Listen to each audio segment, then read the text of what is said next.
Okay, so today I'm going to be reading this. As ever, it'll be 10 pages at a time. This is the front cover, and the tagline says, Shelley and her crew's latest wrong turn may prove to be their last. Okay, here we go. From the Part Archives comes To the Bidder Goes the Moon, Part 6, Detour into the Avoided. While a billion star-like eyes watch, two ships run on the infinite black road that is space. One a regulation ship, and the other a standard purple-hued Yeeple freighter, pace one another along this dimly lit and extremely hazardous track.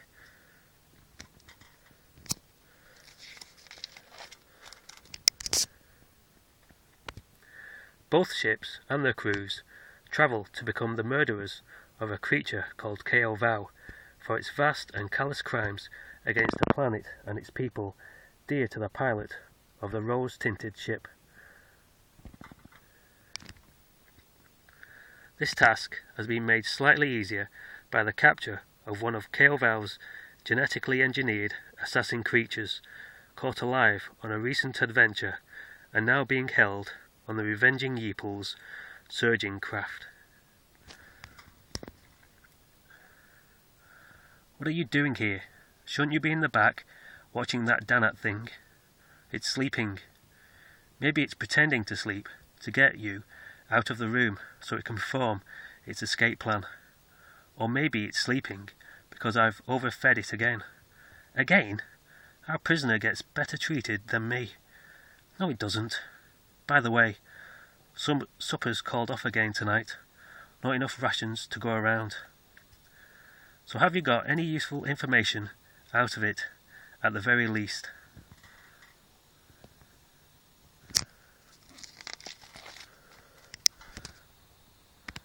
Actually, yes. That last sugar-coated nebula cake coaxed something out of him. We were right. There is another lab out there, apart from the one we destroyed, that works for p.a.w, and he's given me directions to it. So he doesn't know personally where p.a.w is. No, he wasn't designed with that information ingrained in him, which makes sense, I suppose. p.a.w doesn't seem the type who would commission a race of assassins for his own personal use, and then leave a trail to his doorstep.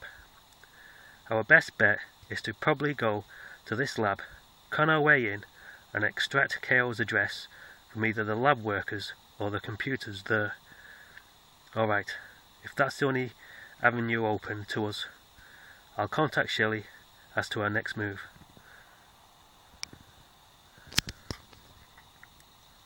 Shortly. Sounds like the best course of action to us too, but make sure Irv's got the directions right. He's not the best navigator in the universe. Hey! When will I learn not to insult a probe? They hear everything. As to your other problem, Trenel, we'll just have to go and check our larder to see if we've got any dueling eggs left.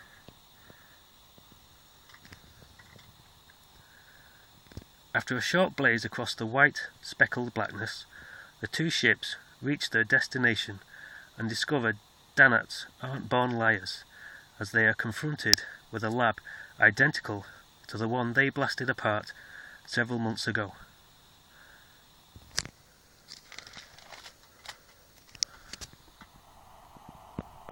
I'm having trouble reaching the people inside, which is just as well, as we never really came up with a good cover story as to our being here.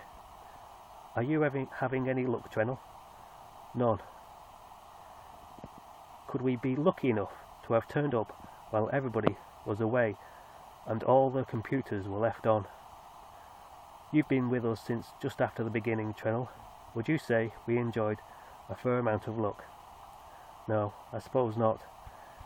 I suppose not being shot out of the sky right now means we're doing better than usual. Hang on, Herb spotted an open hangar. I'm going to go for that. I'll think of a cover story for any hangar security when I'm safely inside.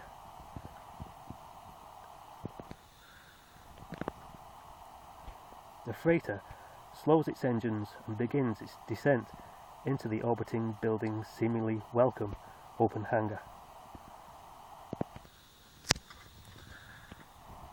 However, when the ship is over the threshold and comfortably inside the complex, the walls on either side of the craft reveal the perforations in it are not decorative, but are really laser cannon nozzles which open fire on the slow-moving and frighteningly close ship.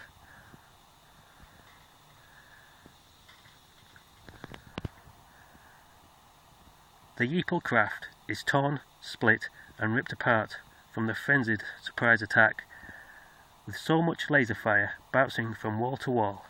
The pilots of the craft are inevitably hit as well. Trenel!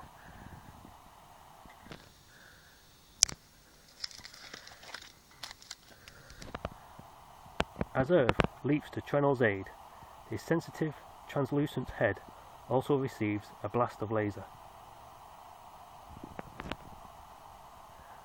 Pull up, Jelly. Don't follow them in. The hangar's a trap. They're being shot apart. Trenel, Earth! The green cruiser hastily changes trajectories, and instead of following their ill-fated partner's ship, settles into circling the lab, awaiting word from their friends or threats from the building's staff.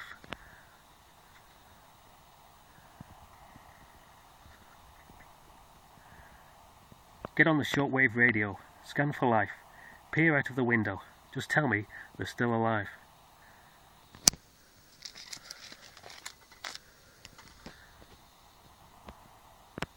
The ragged shape of what was once a spacefaring ship comes to a standstill at the end of the hangar, gently knocking the final wall as it does so.